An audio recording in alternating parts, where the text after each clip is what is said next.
L'histoire des Simon commence au Lavancher. Jean-Michel Simon, après son mariage, donc si on remonte toutes les générations, toute cette lignée-là des Simon est toujours originaire du Lavancher.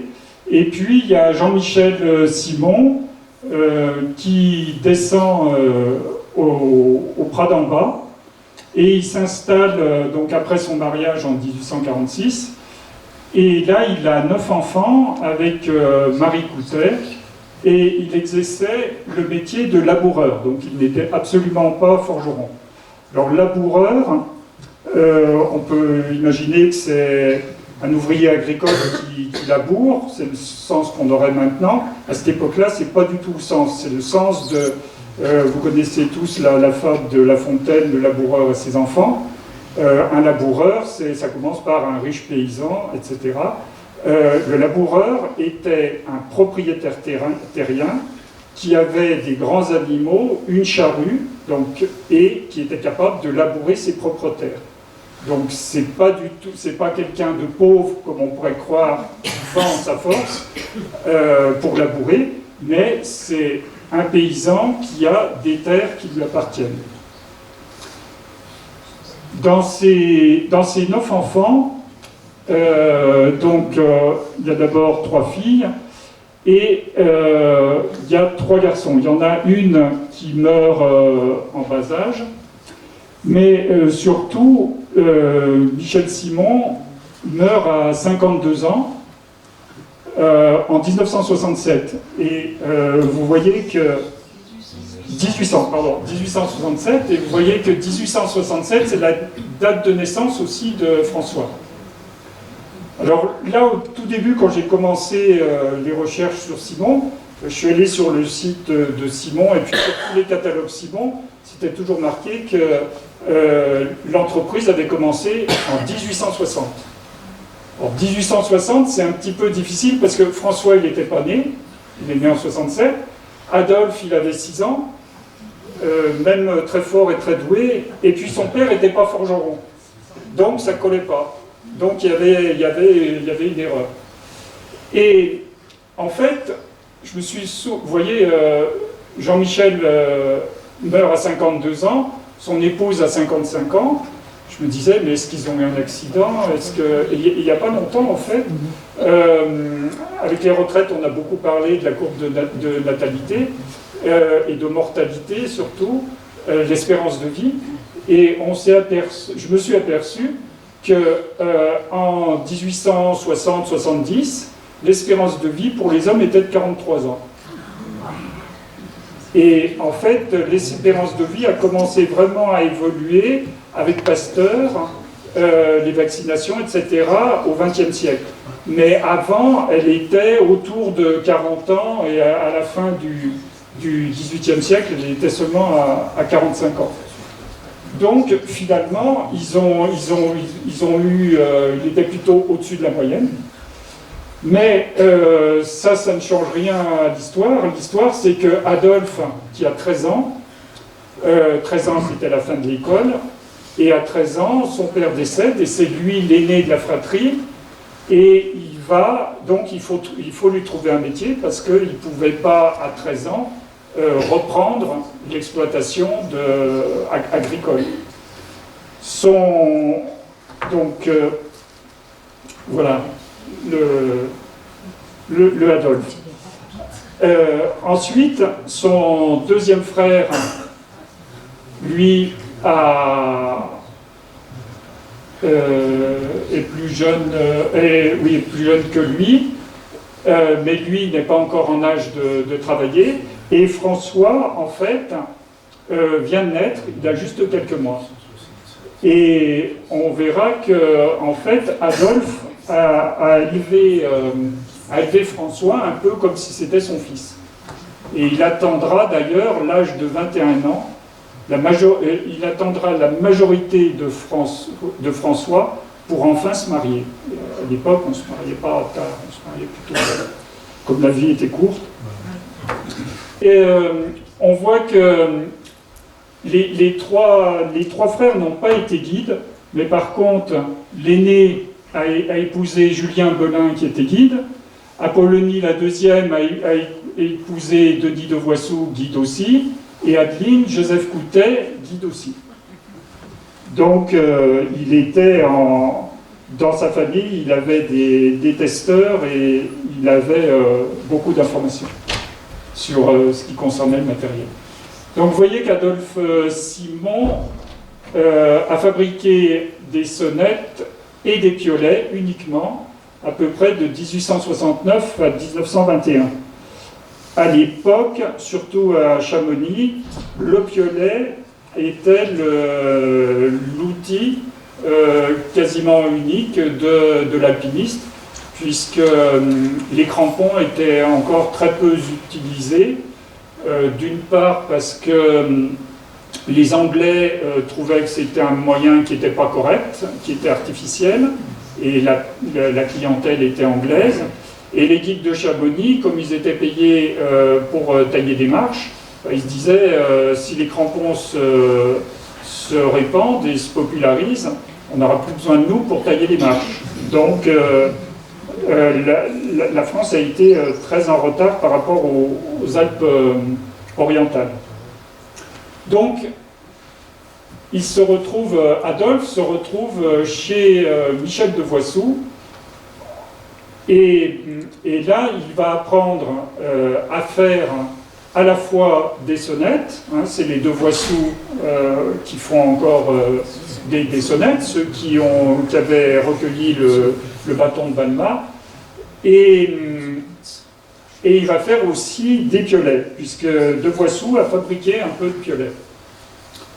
On voit que ça, c'est les piolets de Voissou. Assez rapidement, après 3 ans d'apprentissage, Adolphe est capable de faire des sonnettes. Et c'est un jeune qui est, je pense, qui a un esprit d'entrepreneur, et il commence à appeler ses propres sonnettes, les marquer à son nom, de la même façon que de Voissou marquait en rond de Voissou à Chamonix. Lui marque S. Adolphe à Chamonix. Alors, pourquoi il ne marque pas Simon? On va voir tout à l'heure, mais une des raisons aussi, c'est que c'était encore un enfant, et tout le monde l'appelait Adolphe, et il a marqué ses premières sonnettes Adolphe. On a retrouvé la pince de Bourrelier qui permet de coudre les colliers des sonnettes, et ici sur la pince de Bourrelier il y a marqué S-O-N-D, donc Simon Adolphe. Donc on voit qu'à cette époque-là, sans doute qu'ils étaient plusieurs ouvriers pour ne pas se faire piquer sa pince, il l'a marqué à son nom, et il l'a marqué S Adolphe, comme étaient marquées les sonnettes. Après, il y a un mystère, parce que je me suis rendu compte que les sonnettes étaient marquées il prend un logo, maintenant on appelle ça un logo, avant ça s'appelait une marque, une emblème, qui est un chamois, alors vous voyez avec un cou disproportionné, on dirait, on l'appelle le chamois girafe, on voit que c'est dessiné par un enfant. Je ne sais pas si c'est lui qui a fait le dessin, mais le dessin est très naïf. Et je me suis rendu compte qu'on retrouvait les sonnettes avec exactement le même poinçon. C'est le même poinçon, il marquait les piolets et les sonnettes.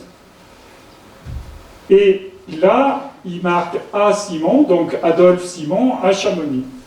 Mais il y a d'autres sonnettes sur lesquelles il y a marqué A Simon, donc Adolphe Simon à Chamonix.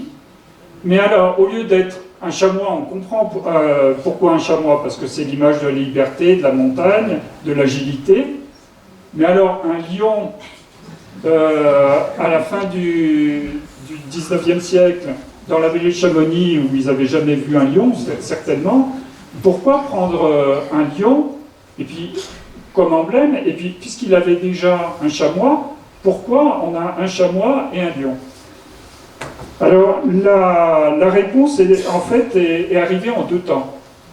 En faisant des recherches, on s'est aperçu que son oncle, il avait un oncle qui s'appelait Auguste Simon, et qui était guide de haute montagne au Lavancher. Donc lui était resté, n'avait pas immigré au Prat d'en bas, était resté au Lavancher, et c'était un guide de montagne, mais qui fabriquait aussi des sonnettes. Enfin, on savait qu'il était taillandier, de par son état civil. Et puis ensuite, en faisant des recherches, j'ai un ami collectionneur donc américain qui a trouvé dans des récits, donc, puisque les récits n'étaient pas faits par les guides, ils étaient faits par les clients, ils avaient des clients anglais, donc dans un récit anglais, il a appris que Auguste Simon avait une force herculéenne. Et comme il était très très fort, son surnom c'était Samson. Bon. Et puis ensuite, un jour, j'ai du ski de randonnée. Vous savez, quand on monte en ski de randonnée, on a le temps de penser. Et en pensant, je pensais à ça. Et j'ai repensé à un livre que j'avais lu de Eri De Luca, qui racontait la vie de Samson et Dalila. Et Samson avait tué un lion à main nue. Samson, je vous rappelle, il avait la force dans ses cheveux. Hein, et en fait, donc c'est une histoire biblique. À l'époque, ils avaient plus de religion que je n'en ai moi-même. Et tout le monde connaissait l'histoire de Samson et Dalila. Et tout le monde savait que l'emblème de Samson, c'était le lion, parce qu'il avait tué un lion à main nue. Donc je me suis dit, mais le lion, le as, c'est pas Adolphe, mais c'est Auguste. Et Auguste, comme son surnom c'était Samson, tout le monde, il avait pris un lion pour emblème, parce que quand les gens voyaient un lion, pour tous les gens de la vallée, c'était évident que c'était Samson. Voilà. Et c'est comme ça que j'ai réussi à comprendre, à résoudre ce mystère. Donc, en 1870, le Auguste avait juste un an de différence avec le père d'Adolphe.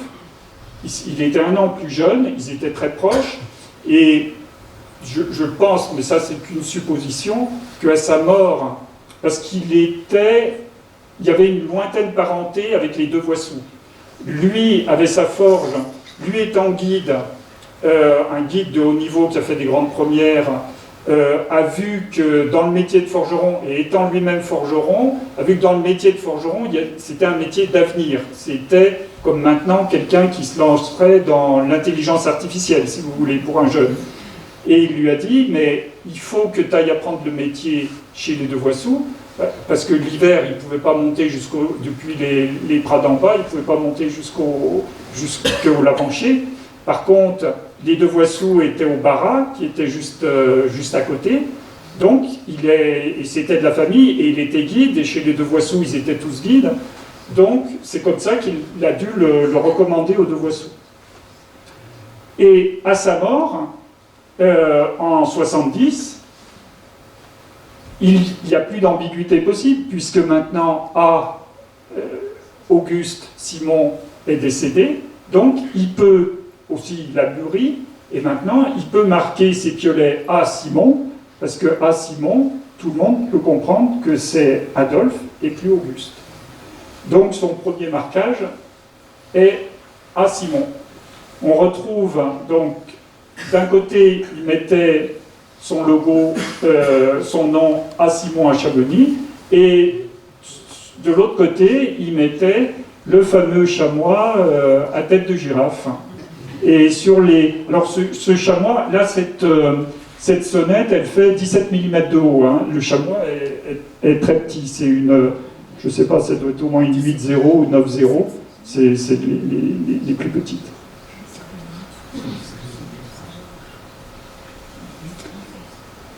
Le tout premier poinçon d'Adolphe a été retrouvé. Je vous expliquerai, c'est le tout premier, et c'est une histoire incroyable, mais je vous l'expliquerai un petit peu plus loin, parce que sinon je vais enlever du suspense sur les prochaines vues. Donc je reviendrai dessus pour vous expliquer comment il est réapparu, puisqu'il avait complètement disparu, et de la famille Simon, personne ne savait où se trouvait ce poinçon. Lorsque la mère donc de Adolphe décède en 1883, donc les enfants se retrouvent orphelins, ils héritent, et les trois frères décident de s'associer, et donc le nom change de Adolphe Simon à Chamonix, ça devient Adolphe Simon et frères au pluriel, puisqu'il y a Michel et François. Et donc il conserve toujours son grand chamois à tête de girafe, avec la jonction donc de et frères. Donc ça nous permet de dater les piolets. Toutes ces inscriptions nous permettent de faire une chronologie lorsqu'on trouve un piolet, de savoir à quelle époque il correspond. Et on trouve toujours l'analogie, c'est-à-dire là c'est la même sonnette, sur une face il y a marqué A Simon et frères à Chamonix, et sur l'autre face on retrouve le chamois.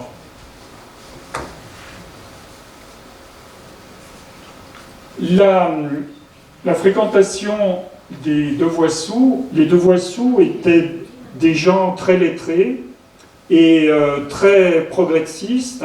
C'est eux qui ont fait les premières, qui ont participé aux premières expositions, en particulier l'exposition universelle de Turin vers 1850, par là.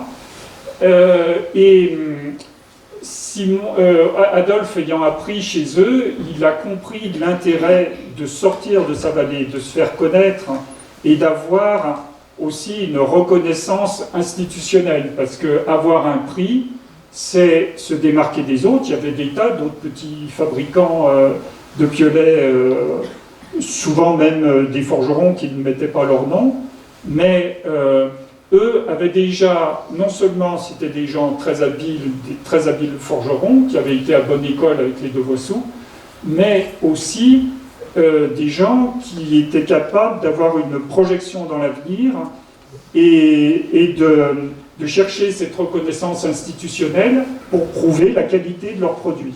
Donc la notion de qualité était déjà très importante. On a retrouvé aussi des piolets. Ici, il y a le logo qui a grandi ici, de la manufacture de Saint-Étienne, la manufacture française des armes et cycles de Saint-Étienne, qui ne s'appelait pas encore Manu-France, mais qui après s'est appelé Manu-France. Et donc ils avaient déjà le catalogue, et en étant au catalogue de la manufacture des armes et des cycles, ça permettait une diffusion nationale de leurs produits. Donc, assez rapidement, ils ont eu ce besoin d'exporter leurs produits d'abord en dehors de la France, mais aussi en Angleterre. Ils étaient très amis avec Édouard Whymper. Whymper utilisait les piolets, il a eu plus d'un piolet dans sa vie, mais il utilisait les piolets Simon, il les appréciait beaucoup. Lorsqu'il allait faire une tournée de conférences aux États-Unis, à chaque endroit, il laissait un piolet. Et donc on retrouve les piolets, bien sûr, ont été conservés, et ce sont des piolets Simon. Et il a même, Ludger m'a dit Whymper avait même proposé à son aïeul de s'installer à Chamonix, de s'installer à Londres pour créer, puisque les clients, le gros réservoir de clients il était surtout à Londres.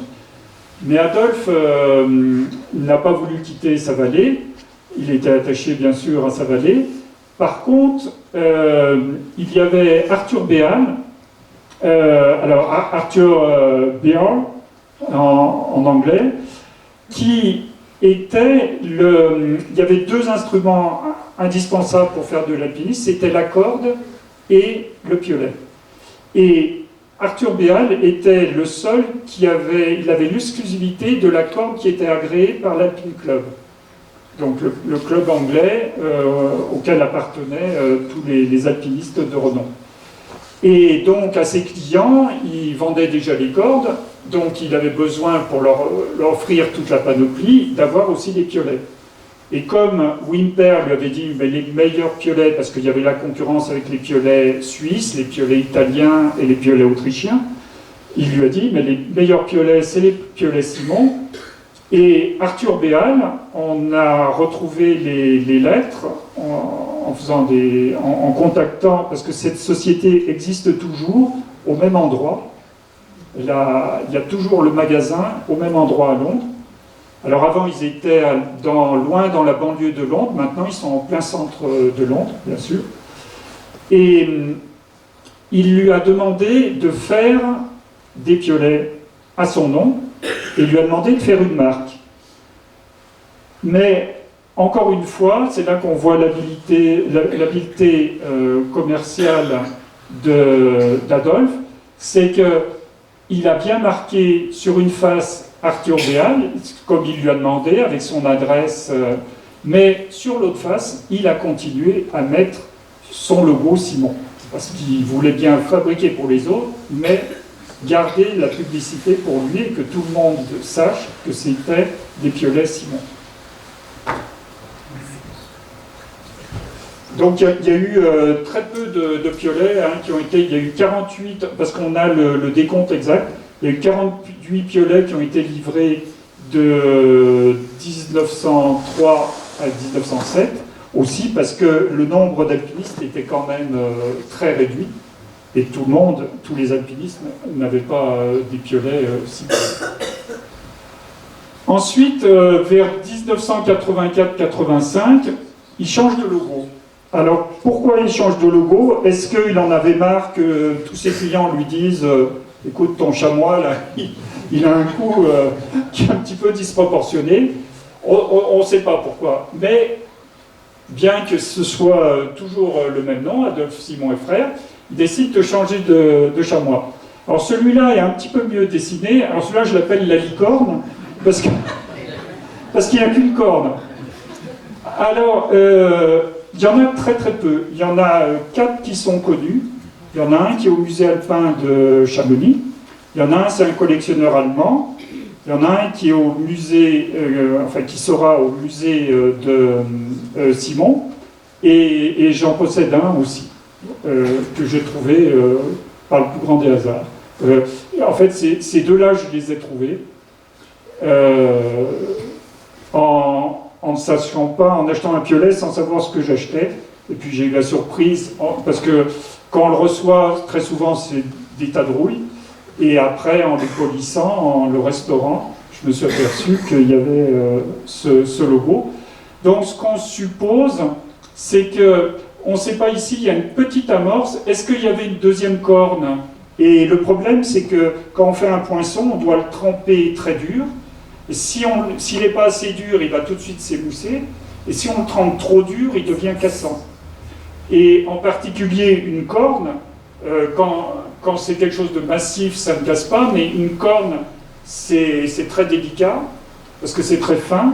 Donc, est-ce que là, il y avait une deuxième corne et qu'elle s'est cassée dès les premiers estampages? On ne sait pas, mais ce qui est sûr, parce que ce qui a été produit est proportionnel à ce qui arrive jusqu'à nos jours. Donc quand il y en a très très peu qui arrivent, ça veut dire que vraisemblablement il y en a très peu qui ont été produits. Donc toujours est-il qu'il passe, après la fracture de ce poinçon, il passe à un nouveau chamois. Alors cette fois il a deux cornes qui sont assez bien proportionnées, Bon, ça reste un dessin un petit peu enfantin. Et on retrouve, encore une fois, sur les sonnettes, exactement le même marquage, le texte et le logo.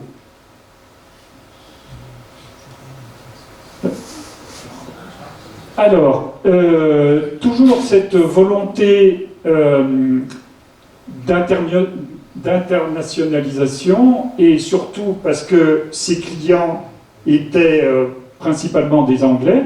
La toute première publicité qu'à l'époque on appelait plutôt de la réclame, et se trouve dans le guide Wimper. Wimper faisait un guide de la vallée, écrivait un guide, donc un livre, hein.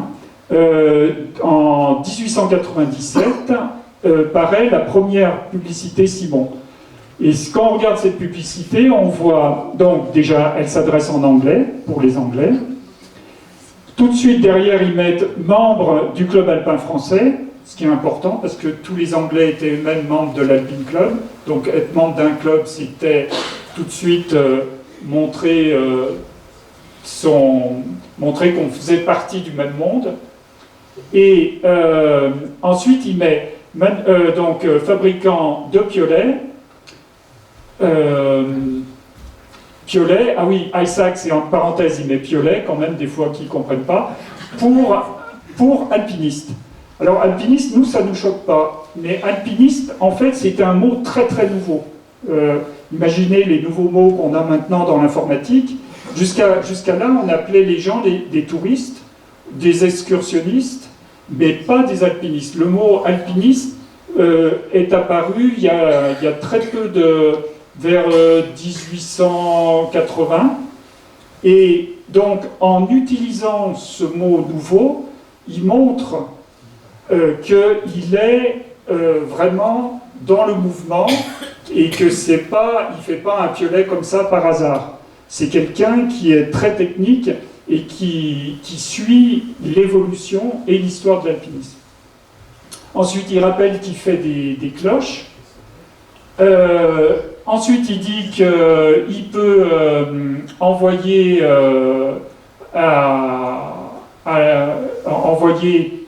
donc c'est pas obligé de venir à Chamonix, il est capable d'envoyer les piolets si on lui commande, si on lui écrit, et aussi que les prix sont très modérés.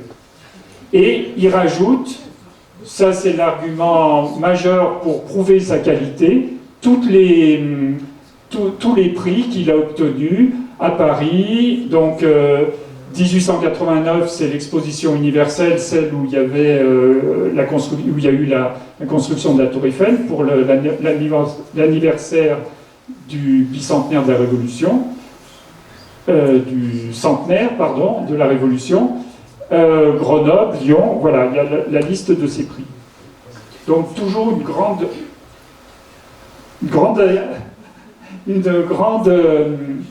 habileté commerciale. Ensuite, il ouvre un magasin rue Nationale. En fait, les bâtiments où il était ont disparu. C'était en face du National, c'était en face de l'hôtel de Paris, qui s'appelait la rue Nationale à l'époque, qui était la rue de Chamonix. Donc en 1906.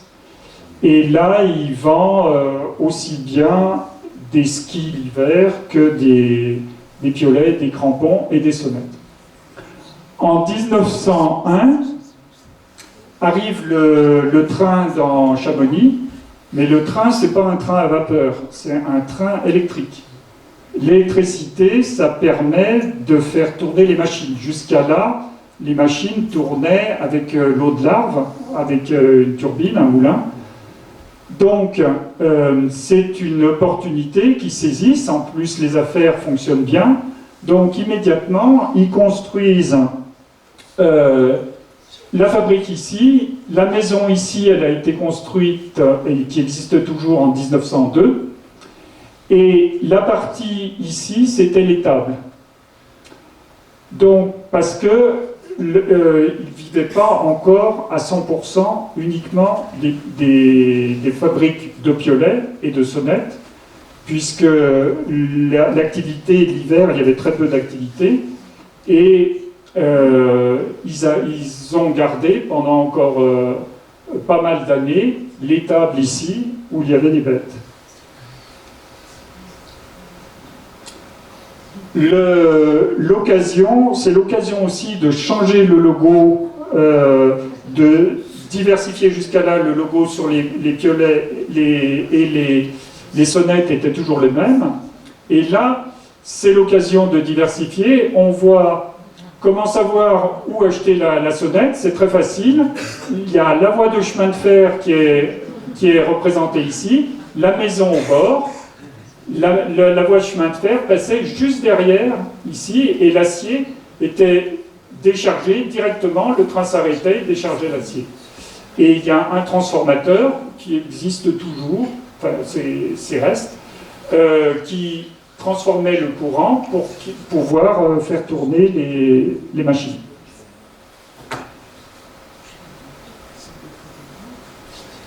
Michel Simon, donc le frère, je vous rappelle les trois frères, Adolphe, Michel et François. Michel, lui, a fabriqué aussi les sonnettes et les piolets, mais il était en même temps gérant en 1891, lorsqu'il s'est marié. Il est en fait pirate au Bosson. Pirate, c'est celui qui fait traverser le glacier aux touristes. Et il avait une buvette, il était gérant de la buvette ici des Bossons, et de l'autre côté, il y avait la buvette du Cerro. Et la traversée consistait à aller de la buvette des Bossons à la buvette du Cerro, et après du Cerro, les gens redescendaient à Chamonix. Et ils pouvaient monter en mulet jusqu'à la buvette des Bossons, et des Cerros, ils redescendaient en mulet aussi, s'ils voulaient. C'est lui aussi qui creuse la grotte du Mont Blanc, qui est donc dans le glacier, et là on voit bien le chemin à la buvette, le chemin qui menait au glacier, et les touristes qui traversaient avec les pirates qui les guidaient pour traverser le glacier des Bossons. Alors, il a peut-être aussi fabriqué des sonnettes, mais ça, j'en suis pas sûr. Il y a des sonnettes un peu mystérieuses qui sont marquées Simon à Chamonix, qui sont peut-être de lui, mais c'est qu'une hypothèse. Pour l'instant, je n'ai pas trouvé de preuves. Plus tard, il fonde l'hôtel du Dôme, qui existe encore, et il vend aussi, puisqu'il exploite le glacier des Bossons, il taille des pains de glace qui descendent avec une rise et qui emmènent les pains de glace jusqu'à la route, et ensuite avec sa voiture qui s'appelait l'Oiseau Bleu, il distribue, c'est marqué, service de glace pour les hôtels. Donc il alimentait les hôtels en glace. Et il y en a qui étaient exportés jusqu'à Genève en prenant le train. Donc petit à petit, il quitte ses deux frères, il n'y a plus que Adolphe et François. Est-ce que c'est à cette période-là qu'il a changé de logo? Est-ce que c'est, à force, encore une fois, leurs clients qui leur disaient vous savez bien faire des piolets, mais vous ne savez pas dessiner des chamois? Là, on a vraiment un très beau chamois, très bien dessiné. Est-ce que c'est Wimper qui était graveur? N'oublions pas, qui était un excellent dessinateur. Est-ce que c'est Wimper qui leur a dit je vais vous faire votre chamois, il ressemblera plus à un chamois? Il fait un chamois et une Edelweiss. Alors l'Edelweiss, on la retrouve à nouveau sur les sonnettes. Mais ensuite, lorsqu'il Adolphe transmet à son fils Rodolphe la fabrication des sonnettes, vous voyez là, la queue de l'Edelweiss est vers le bas, est dirigée vers le bas, et il a des cornes de chamois qui sont bien recourbées, Et puis là, les cornes sont plus droites et c'est plus une chèvre. Les collectionneurs de sonnettes l'appellent la chèvre. Et le logo est différent. La queue de l'Edelweiss est vers le haut, est dirigée vers le haut. C'est ce qui permet de reconnaître la période d'Adolphe et François et la période du fils d'Adolphe, Rodolphe. Donc à 68 ans, Adolphe décide de passer la main et son frère, donc François, qui a dû attendre 55 ans pour pouvoir diriger l'entreprise, n'a le droit de faire que des piolets. Jusqu'à maintenant, ils ont fabriqué que des piolets, mais plus de sonnettes. Et c'est son fils Rodolphe qui va continuer la fabrication des sonnettes. Il continue la fabrication des sonnettes donc, dans la forge d'origine de l'Arve. On voit là la conduite forcée qui mène à il y avait une turbine ou une roue à aube ici, et qui permettait de faire tourner les polissoirs pour fabriquer les sonnettes. Ensuite, Rodolphe fabrique donc depuis 1922 jusqu'à 1955. En 1955, Rodolphe va avec toute sa famille voir sa belle-mère qui était à...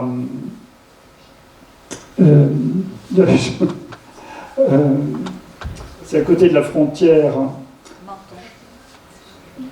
Il n'y a personne qui peut m'aider? Comment? C'est pas Saint-Gingol? Machilly, merci. Merci. Il va voir donc sa belle famille à Machilly, et juste avant, donc ils changent toute la famille, ils étaient 7 dans la voiture. Lui, sa femme, sa fille, son fils, sa belle-fille, sa petite-fille et son chef d'atelier. Ou un ouvrier, je ne sais pas si c'était le chef, mais un des ouvriers. Donc ils sont 7 dans la voiture. Et juste avant Machilly, il y a un passage à niveau. Et au moment où il passe, il y a une locomotive qui arrive. C'était une locomotive haut pied, c'est-à-dire une locomotive qui n'avait pas de wagon, donc qui n'était pas aux horaires prévus. Et ils sont tués, les 7 sont tués sur le coup. Donc, fin des sonnettes Simon, des sonnettes de Rodolphe Simon.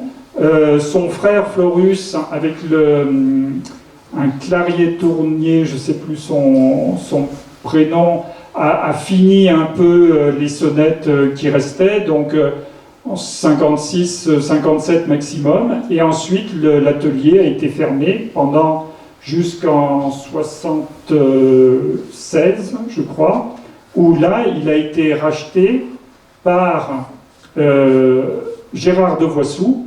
Gérard de Voissou, qui a récupéré tout le matériel et qui l'a emmené donc dans son usine. Et il l'a racheté parce qu'une des filles n'était pas dans la voiture, puisqu'elle s'était mariée avec un Américain. Elle avait immigré aux États-Unis, elle vivait à côté de New York. Et donc, il l'a contacté, il lui a racheté tout le matériel. Et quand je suis allé voir Thomas de Voissou pour essayer de trouver des traces de Simon, parce que j'étais pas d'Adolphe Simon, j'étais pas sûr encore qu'Adolphe Simon avait fait son apprentissage à cet endroit-là, je lui montre le fameux chamois avec son cou de girafe, et en voyant ça, il me dit, mais ça me dit quelque chose.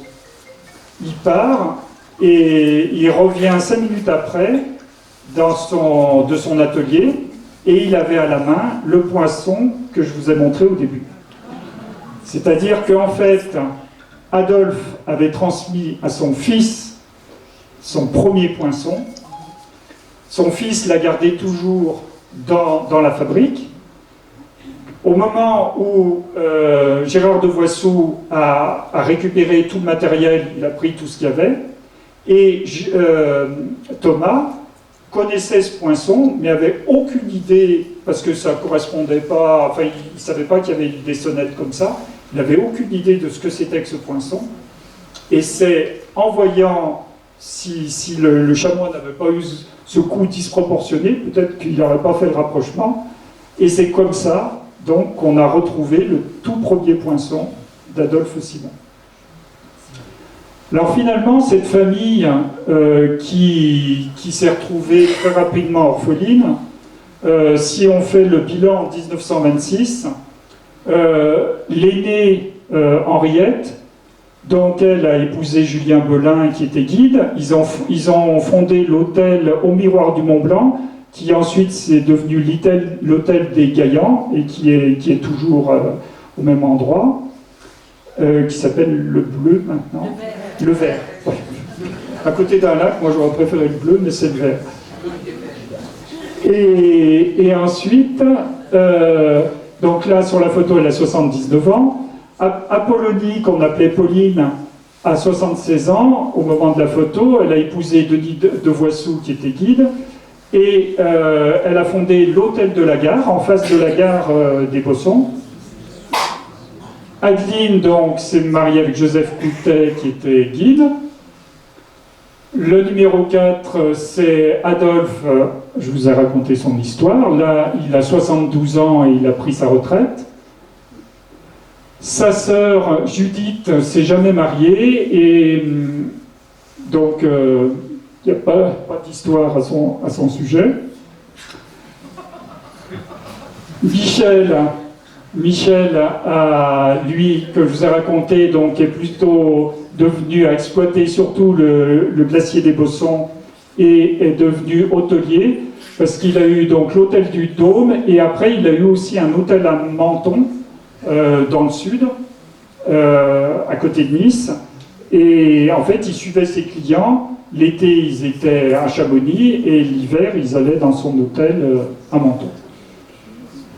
Et enfin, François, qui lui se retrouve donc à l'âge de 55 ans, avec la possibilité de faire uniquement des piolets. Et avec seulement des piolets, on ne pouvait pas en vivre encore à l'époque. Donc, il va fabriquer, on dirait maintenant, se diversifier. Déjà, pour s'approprier la marque, il va rajouter, il change le nom.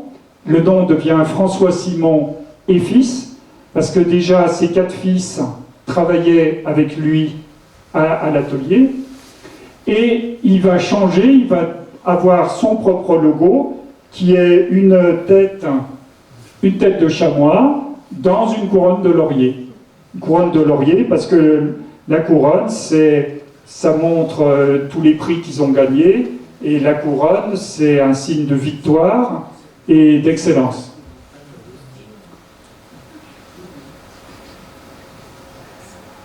Ensuite, là on est en 1921. Oui, les enfants ont fait la guerre. Ils ont fait la guerre de 14-18. Soit donc ses enfants à lui, soit donc Philibert et Hector. Et bon, pendant la guerre, les affaires, bien sûr, ont périclité. Et alors qu'avant la guerre, parce qu'il y a un autre grand fabricant dans la vallée, qui est Charlet, et Charlet, non seulement c'est un autre grand fabricant, mais surtout, il a appris le métier chez Simon. Il était apprenti dans les années 1876, par là, 77, et en 1880, habitant le village d'à côté, il a dit, je m'en vais, et maintenant je fais mes propres piolets. Donc Simon l'ont eu un petit peu en travers de la gorge, ce qu'on comprend, mais jusqu'avant la guerre, ils vendaient leurs piolets au même prix. Il y avait de la place, et il ne se faisait pas de concurrence sur le plan commercial. Par contre, après la guerre, il y a un trou d'air, il y a beaucoup moins de clients, et Joseph Charlet décide de baisser les prix. Les prix étaient facilement 30-40% moins chers. Donc, pour réagir, François décide de faire un modèle à un prix équivalent, mais là, il fait une erreur commerciale parce qu'il l'appelle deuxième choix. Alors, quand je vais en montagne, je suis avec mes amis et sur mon piolet, il y a marqué en gros deuxième choix, c'est pas très valorisant.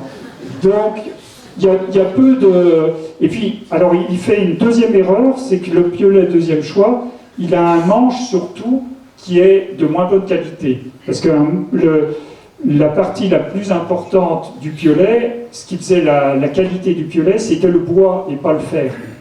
Parce qu'il taillait beaucoup, ils n'arrivaient pas à user les piolets à la taille, ils n'ancraient pas, nous on encre maintenant, donc si c'est mousse on encre moins bien, mais là il suffisait juste de tailler. Par contre, les piolets cassaient toujours du manche. Donc il fallait avoir un bois droit fil, sauf que c'est pas facile d'avoir que du bois droit fil. Donc dans ces piolets deuxième choix, il y avait du fil tranché. Et c'est pas du tout un succès, il y en a très peu qui sont arrivés jusqu'à nous, donc on en déduit que c'est pas du tout un succès. Et il comprend son erreur commerciale et il va faire un nouveau modèle qui est fait juste dans les numéros 2 et 3.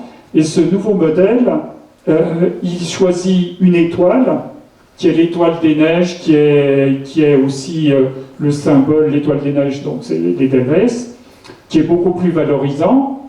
Et il met que c'est un piolet qui est plus pour les débutants, il parle plus de prix. Et là, c'est un succès. Il va être commercialisé jusqu'en 1932.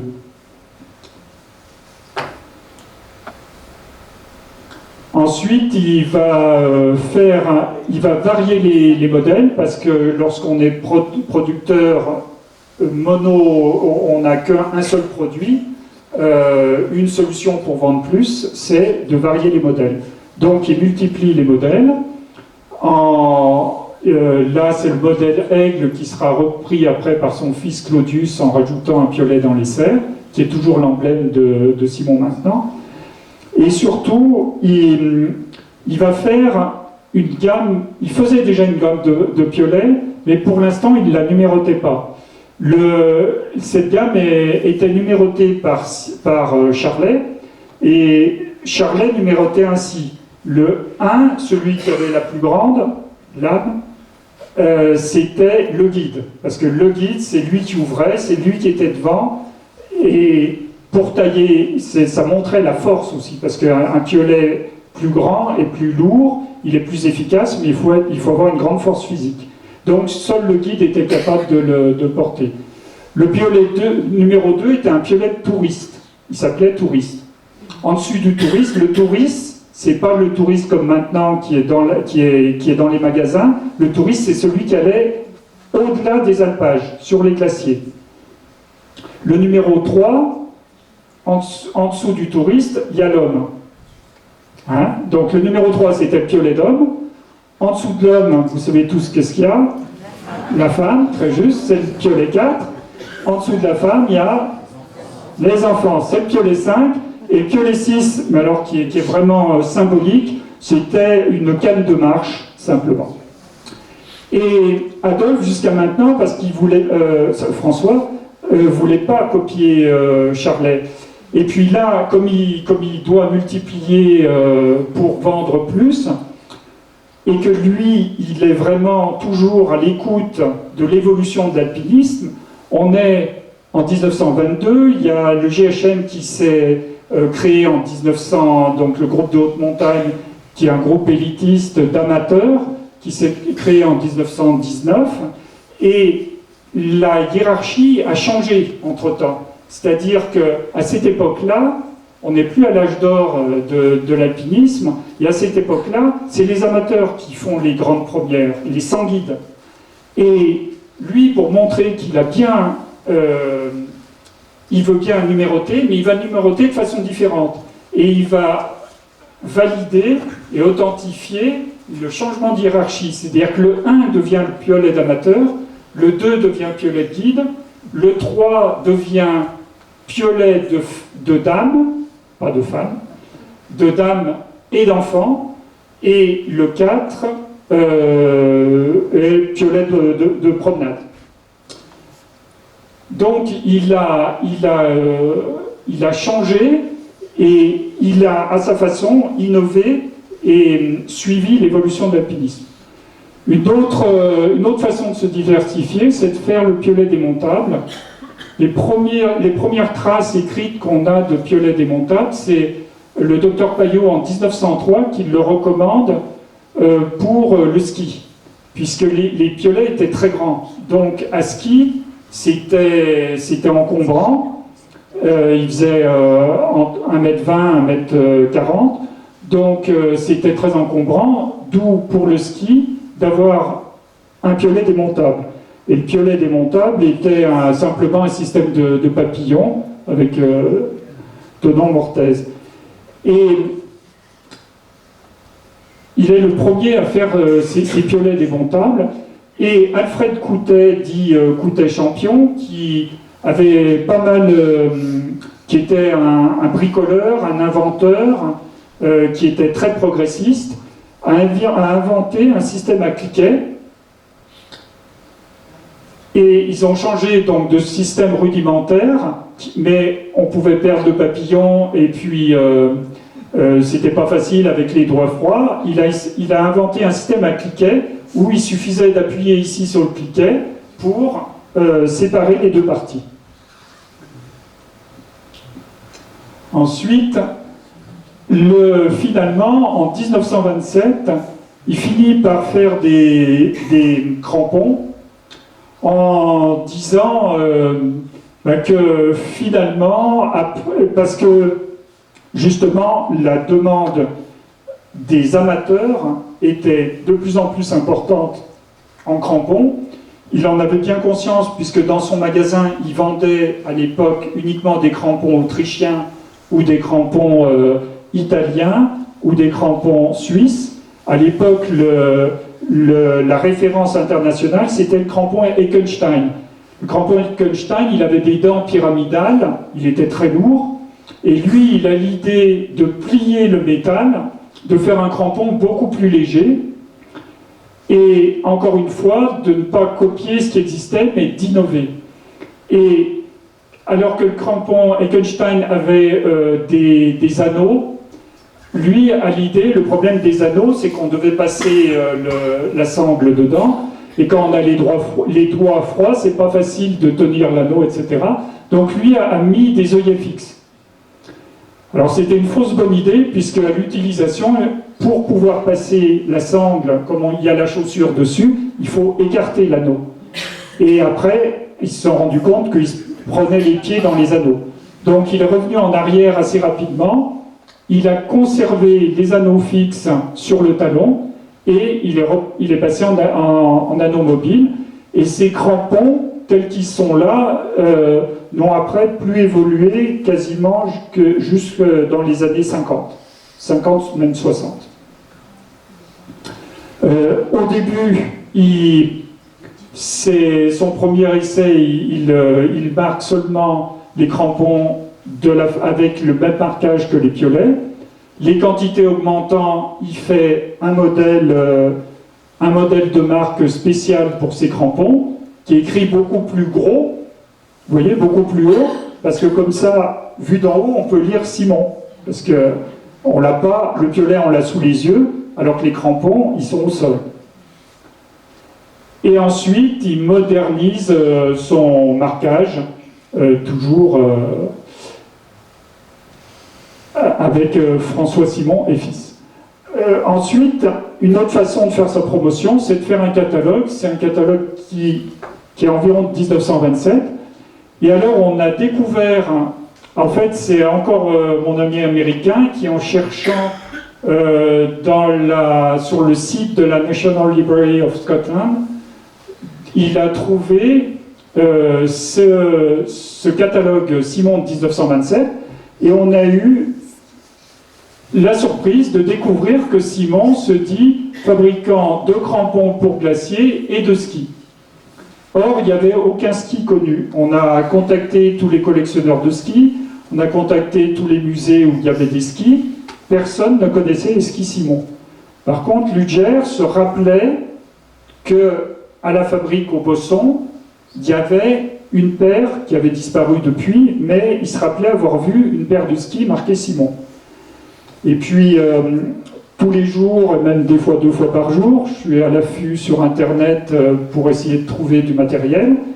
Et un jour, miracle, je suis tombé sur la fameuse paire de skis Simon. Et là, j'ai découvert qu'elle était marquée exactement comme... donc c'est un marquage qu'on appelle au brûlé, c'est-à-dire qu'on brûle un fer et on marque au fer chaud. Et on retrouve l'emblème de François, donc la tête de chamois, et François Simon et fils, Chamonix-Mont-Blanc. C'est la seule paire qui est connue. Ensuite, en 28, il fait le GHM. Je vous ai expliqué cette hiérarchisation dans les piolets. Le GHM, qui a été fondé donc en 1919, représente l'élite et représente le haut niveau français. Les grandes premières, surtout glaciaires, sont faites par des membres du GHM, les Lagarde, Ségogne, l'Épinay. Et comment se différencier, comme c'est un club élitiste et qui veut se différencier des autres, comment se différencier des autres? Le 1, il existe déjà, on ne peut pas tout bousculer, on peut pas, il y a eu des zéros dans l'histoire, mais eux décident de faire un modèle hors catégorie, qui est le modèle GHM, et qui est numéroté.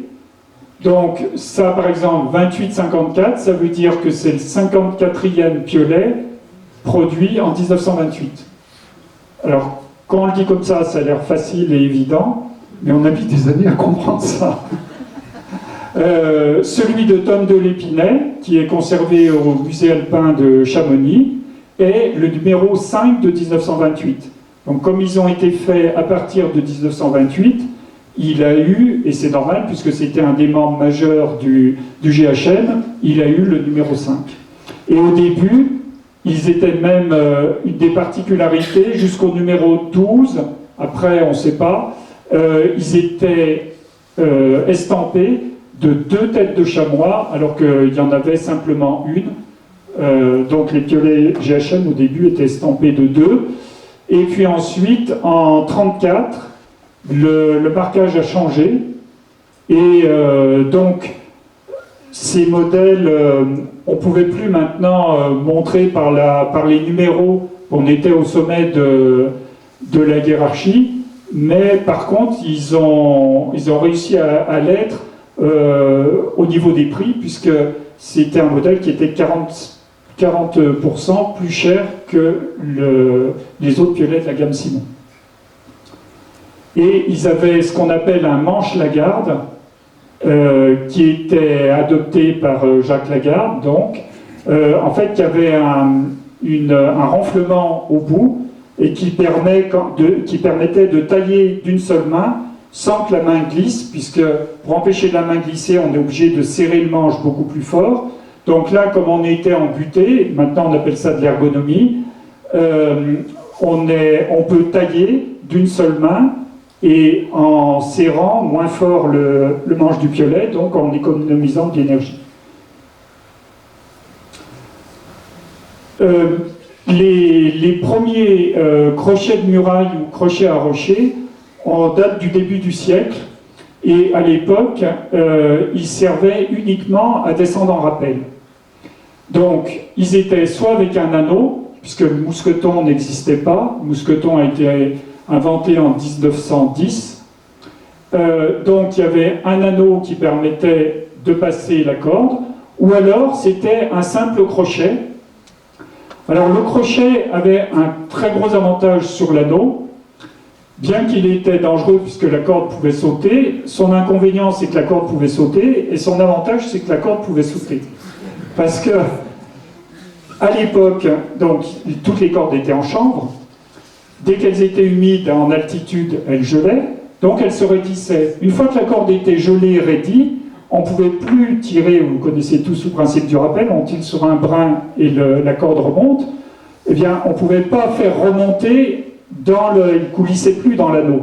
Donc le rappel était bloqué. Alors qu'avec un simple crochet, il suffisait de donner une secousse ou simplement de le soulever si la corde était devenue toute rigide, et on récupérait la corde. C'est pour ça que malgré sa dangerosité, ce crochet était commercialisé jusque dans les années 40. Alors là, oui, vous avez le python qui est représenté ici et celui-là. Donc tout premier. Alors, les pythons n'étaient pas... Bon, les Anglais refusaient les pythons, hein, c'était vraiment des moyens artificiels qu'ils acceptaient uniquement pour le rappel. Et ce python-là, donc qui est représenté ici, pèse 250 grammes. 253 grammes pour être exact. Donc vous comprenez que quand on avait 4 pythons dans le sac, ça faisait... Voilà, donc il y avait une économie de pythons qui n'était pas seulement par éthique, mais qui était aussi imposée par leur poids qui était très élevé. Après, sous l'impulsion toujours d'Alfred Coutet est allé très tôt dans les Dolomites, et dans les Alpes occidentales avaient un très gros retard sur les Alpes orientales, qui utilisaient déjà beaucoup les pythons, et c'est Alfred Coutet qui a ramené à Chamonix les pythons, donc, et qui a insisté auprès de François vers 1930 pour faire les premiers pythons de progression, hein, qui étaient plus ça c'était juste pour le rappel. Là ce sont des pythons de progression, donc qui d'abord avaient un anneau parce que en 1930 le mousqueton était connu, mais très peu répandu encore en France. Il était surtout utilisé en Allemagne et dans les Dolomites et en Autriche. Et ensuite, lorsque les mousquetons se sont popularisés, dans ce cas-là, l'anneau est devenu fixe et on passait un mousqueton dedans pour assurer. À la fabrique, on retrouve donc François, il a 63 ans, il travaille toujours, il ne connaît pas encore l'âge pivot. On parle beaucoup de moi en ce moment à la radio. Et il travaille avec ses enfants. Philibert, l'aîné, donc là on est en 1930, il a 37 ans. On voit qu'il il est à la forge, il porte une tête de piolet et là il a son marteau pour forger les têtes de piolet. Ensuite, Hector, 36 ans. Hector, il a ici, ça c'est une ébauche de piolet, et il a aussi le marteau, donc ce sont les deux fils sont les deux forgerons. Ensuite, Claudius, 25 ans. Alors, on voit qu'il n'est pas habillé pour forger, et lui, il a dans la main des produits finis. Et il a un crampon, et là on voit un patin à glace. J'ai jamais retrouvé, alors s'il y en a chez vous qui ont des patins à glace marqués Simon, j'ai beaucoup cherché, j'en ai jamais trouvé.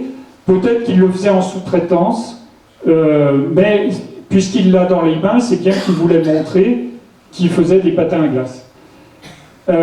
Et le dernier des fils, Narcisse, là il a 16 ans, et lui il a une lime, il fait aussi de la finition, et on voit les trois ouvriers, eux ici ils ont des roues pour faire le polissage, et lui il est à la lime, il a un crampon, il lime les crampons.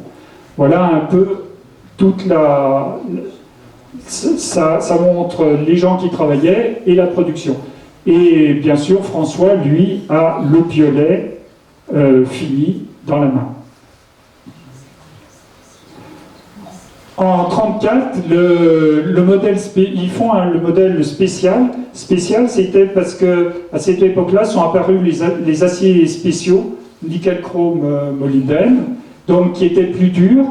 comme l'acier était pas seulement plus dur, mais il avait des caractéristiques mécaniques qui étaient beaucoup plus élevées. Et donc ça a permis d'affiner la tête des piolets, de les alléger. Et ils ont complètement cassé les codes, parce que le 1, 2, 3, ça marchait plus, maintenant c'était plus aussi simple que ça. Et ils ont appelé les piolets A, B, C, D. A étant le plus grand, et donc le A, c'est un piolet, la tête est comme ça, il fait 32 cm.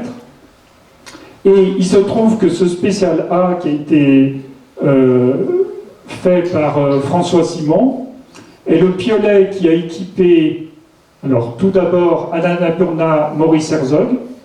Maurice Herzog, au sommet de l'Annapurna, avait un spécial A. Et 3 ans plus tard, Edmund Hillary, lorsqu'il arrive au sommet de l'Everest, il avait en main aussi un spécial A. Voilà, c'était à cette époque le piolet de référence pour les alpinistes de haut niveau. En 1938, Édouard Frindeau, qui lui aussi avait grimpé dans les Dolomites et a été vraiment un des promoteurs de l'escalade avec les pitons, de l'escalade artificielle, a créé, a dessiné les premiers pitons modernes français. Donc il y a des pitons horizontaux et verticaux, voilà, on les retrouve ici. Et avec le piton, il fallait, pour compléter la panoplie pour l'escalade artificielle, parce qu'à cette époque-là, le haut niveau, c'était l'escalade artificielle. C'était une période où, pour faire des voies, il fallait beaucoup pitonner, les voies les plus faciles d'accès ayant déjà été ouvertes. Et alors, au lieu de faire, donc on utilisait, puisque cette technique vient de l'Autriche et des Dolomites, donc on appelait ça les marteaux tyroliens, qui étaient des marteaux avec des frettes, enfin une construction différente. Il appelait ça au début un piolet de poche. C'est-à-dire qu'il y a les 2 frettes exactement comme le piolet, et il y a surtout un nez qui est plus grand parce que dans les Alpes, et particulièrement dans les Alpes occidentales, on a besoin souvent de dégager la glace, chose qui n'est pas nécessaire dans les Dolomites ou en Allemagne. Donc, il innove toujours, il réinvente et il adapte toujours son matériel à l'évolution de la technique. Mais pour que la panoplie soit complète, il manque quand même le mousqueton.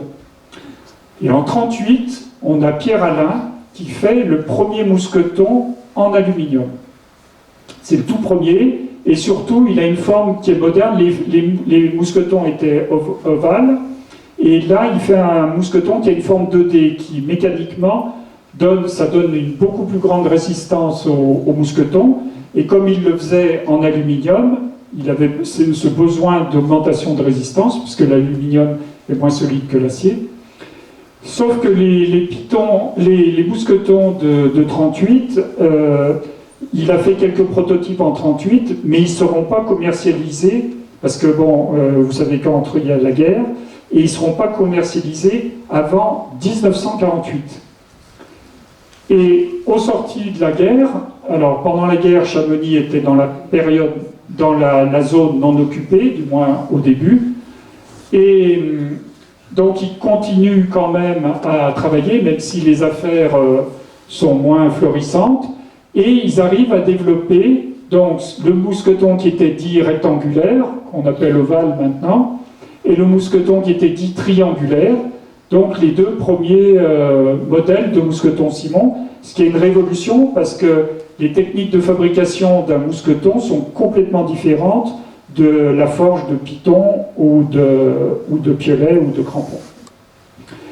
Et on voit la difficulté aussi pendant la guerre, puisque là c'est une publicité de 1945 où, pour relancer, donc je pense c'est à la Libération, et il est marqué « La maison vous réserve des articles nouveaux, crampons, piolets démontables, pitons, etc. de son invention, dont elle pourra entreprendre la fabrication dès que les circonstances le lui permettront. »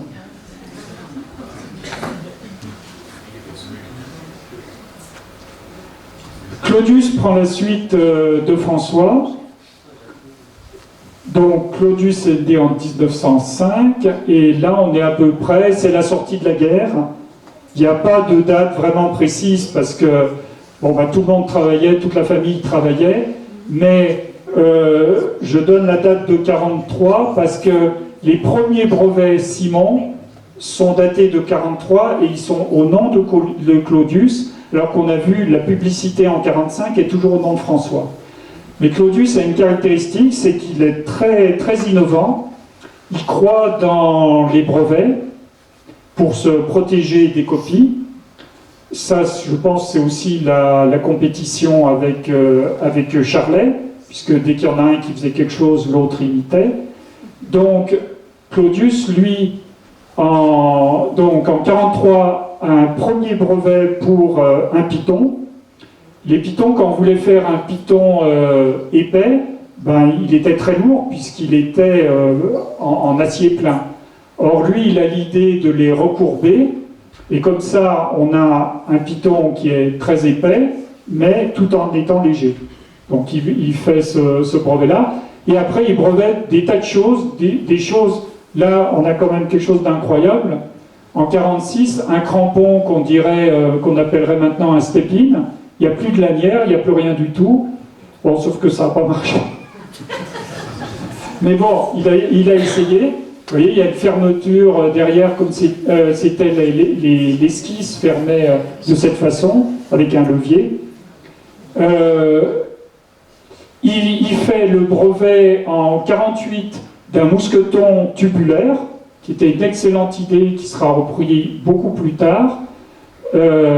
Parce qu'il avait l'idée, mais il n'a pas réussi à le fabriquer. Et il sera repris beaucoup plus tard avec des mousquetons aluminium tubulaires, fabriqués d'abord par Saleva et ensuite par Simon.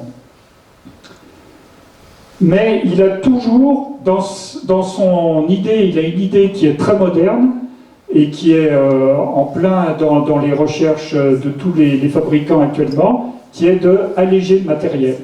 L'idée de faire un mousqueton tubulaire, c'est pour l'alléger. Là, c'est pour alléger, là aussi.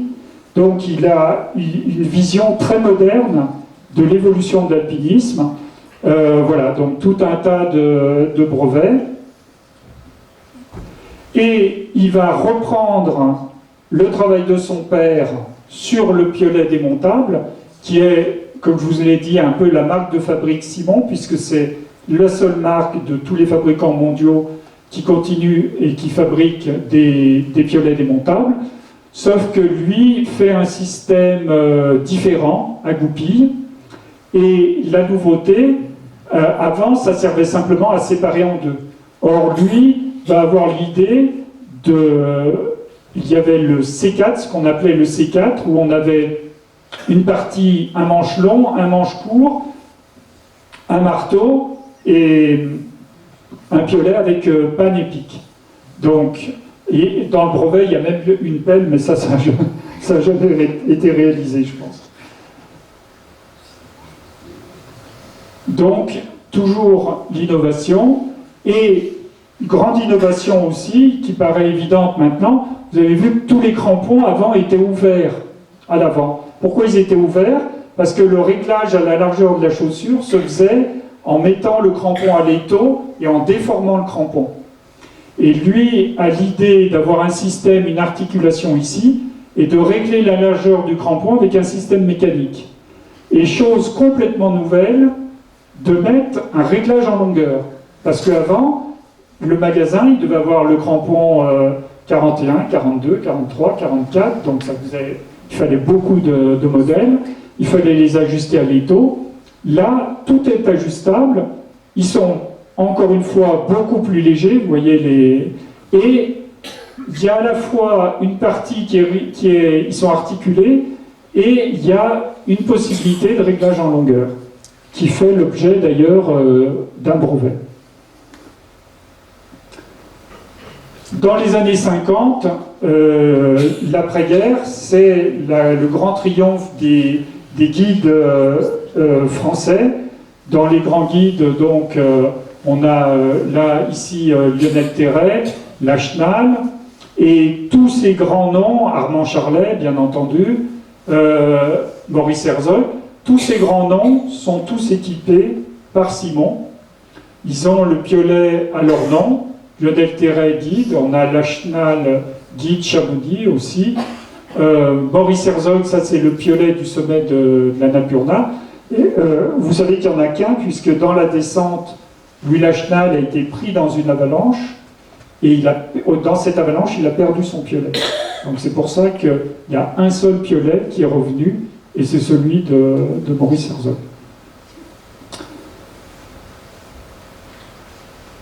Donc là, ici, Louis Lachenal qui visite, qui est dans l'usine Simon et qui discute de la courbure d'un piolet avec un des ouvriers.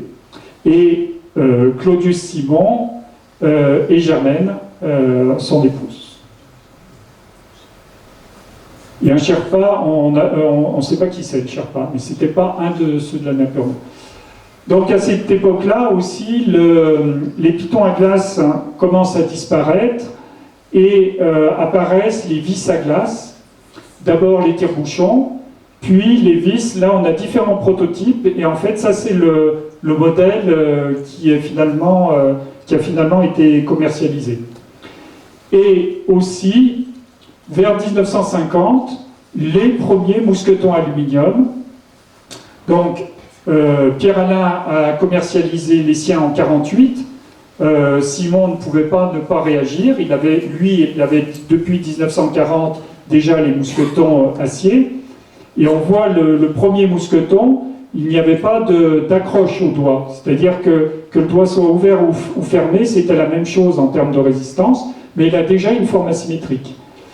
Alors je ne sais pas pour quelle raison, mais il y a eu très peu de ces mousquetons qui ont été fabriqués, et il faudra attendre la fin de la période Claudius, dans les années 67, et là on a un brevet du mousqueton qui était appelé à doigt monobloc, donc qui fermait avec une dent d'accrochage ici, et qui est vraiment le mousqueton moderne. Bon, depuis ils ont encore été allégés, mais on retrouve toutes les caractéristiques du mousqueton moderne qu'on utilise encore maintenant.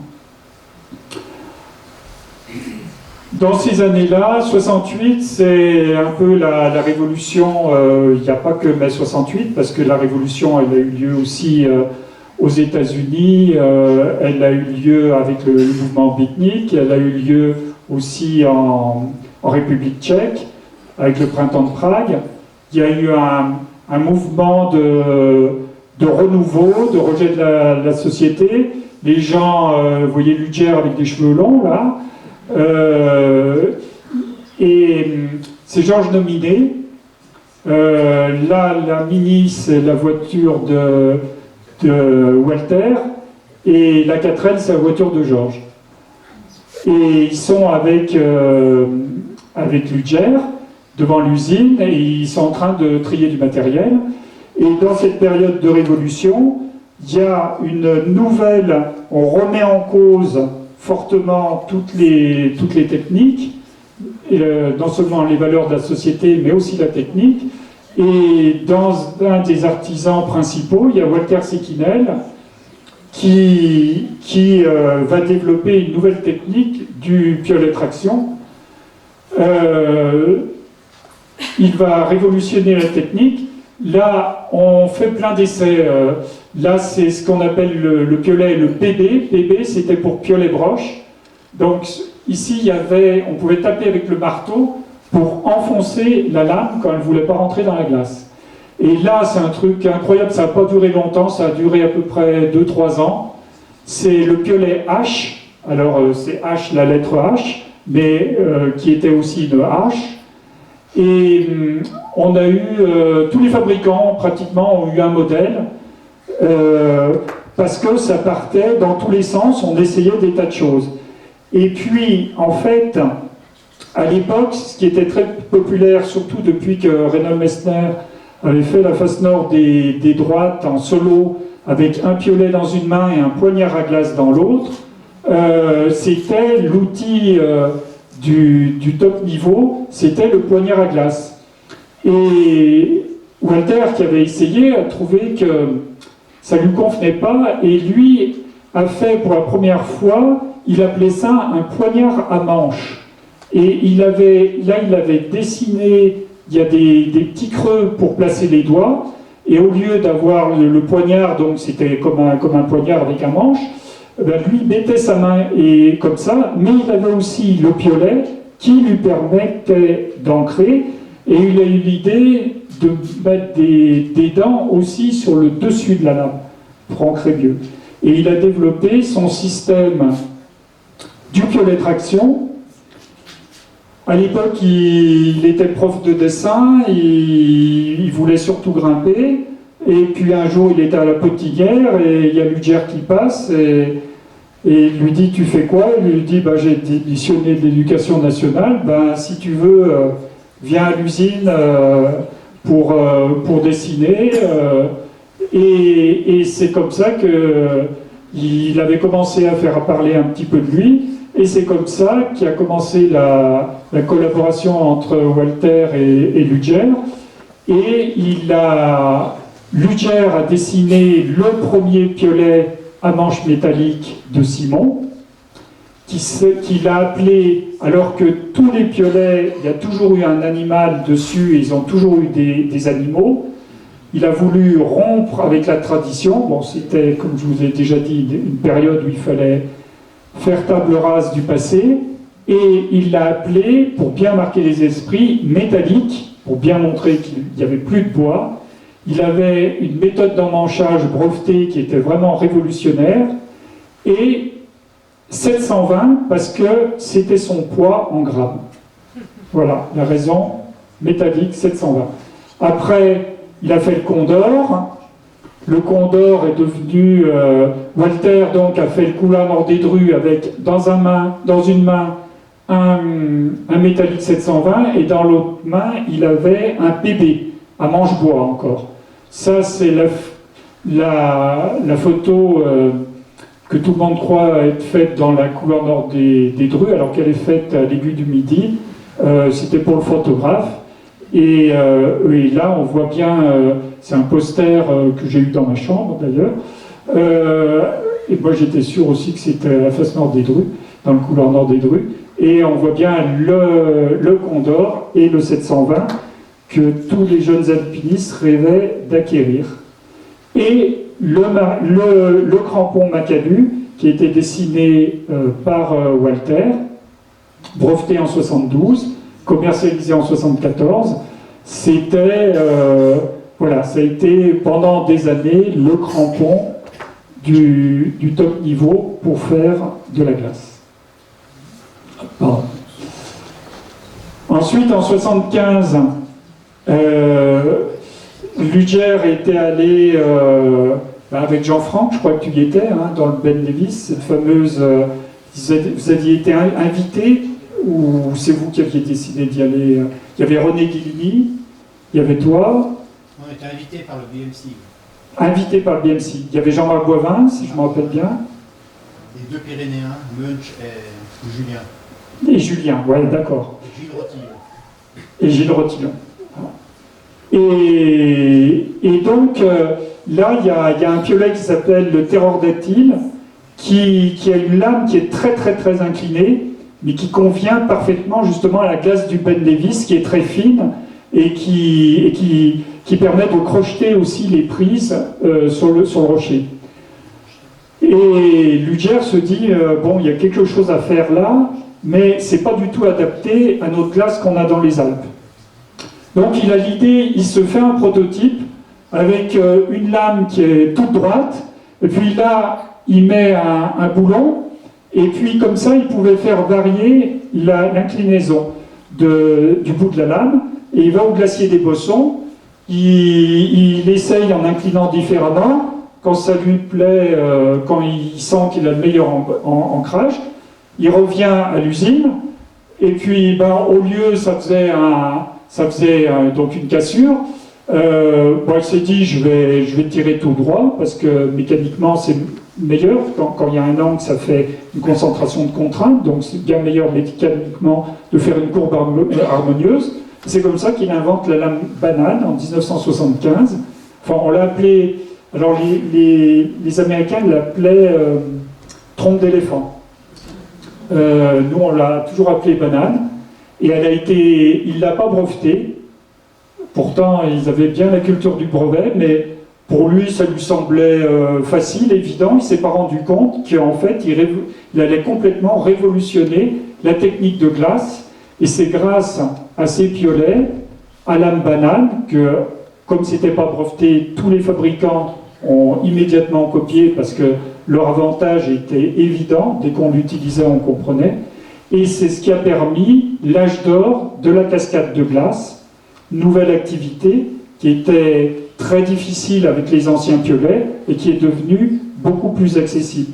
Donc, toujours l'évolution, des fois c'est l'évolution de l'alpinisme, de la pratique qui a poussé les fabricants à créer du nouveau matériel, et des fois inversement c'est du nouveau matériel, comme par exemple le mousqueton ou comme la lame banane, qui ont favorisé le développement de nouveaux terrains de jeu.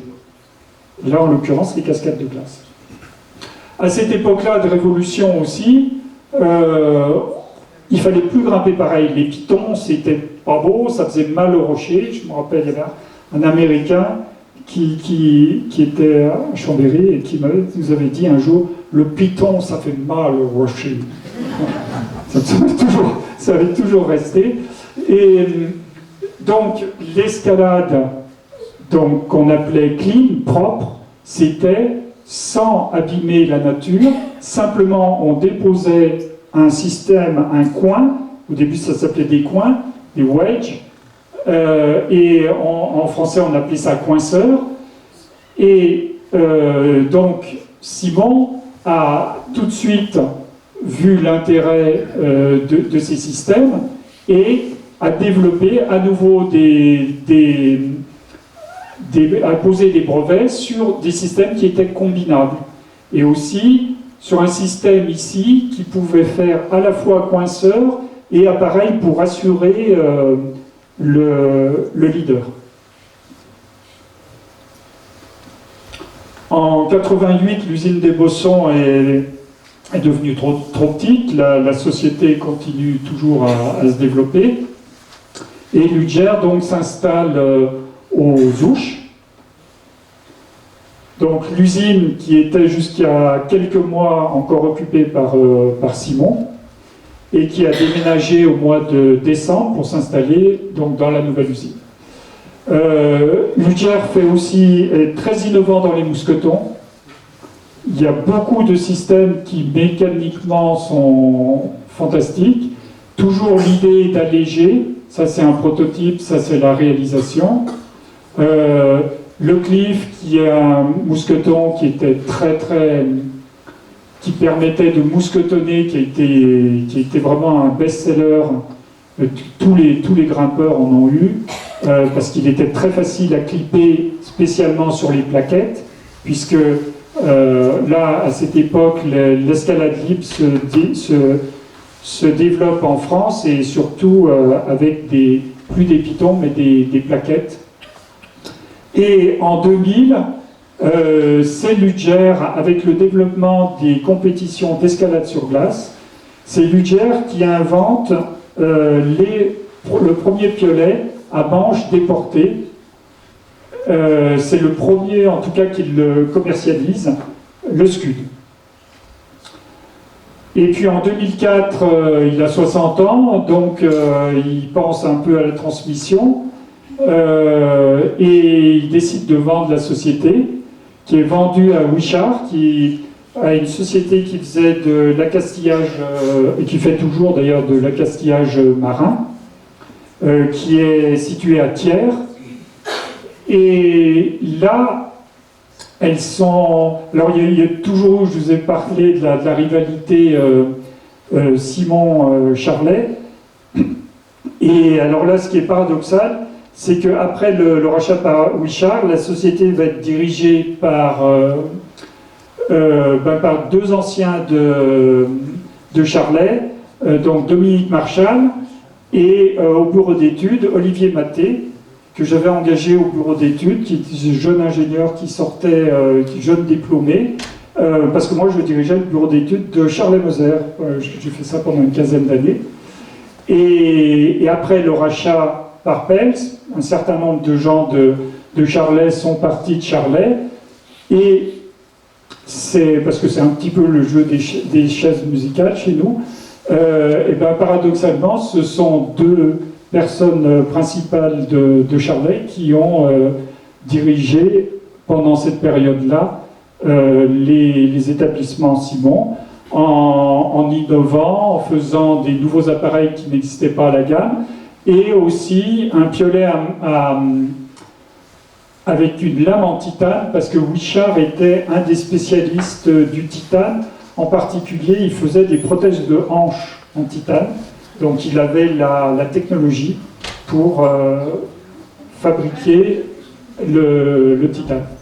Et en 2008, Wichard revend la société, souhaitant se reconcentrer plutôt sur l'accastillage marin, et revend la société à Decathlon, qui là va décider de continuer à fabriquer en France, ce qui est pas facile parce que les prix sont plus les coûts sont plus élevés, et la plupart des fabricants ont délocalisé dans des pays à low cost, et aussi donc d'étendre la gamme à du textile, des sacs à dos, des vêtements, des cordes qui n'existaient pas, des chaussons et des tentes, et de s'implanter durablement à Chamonix, puisqu'ils ont décidé de faire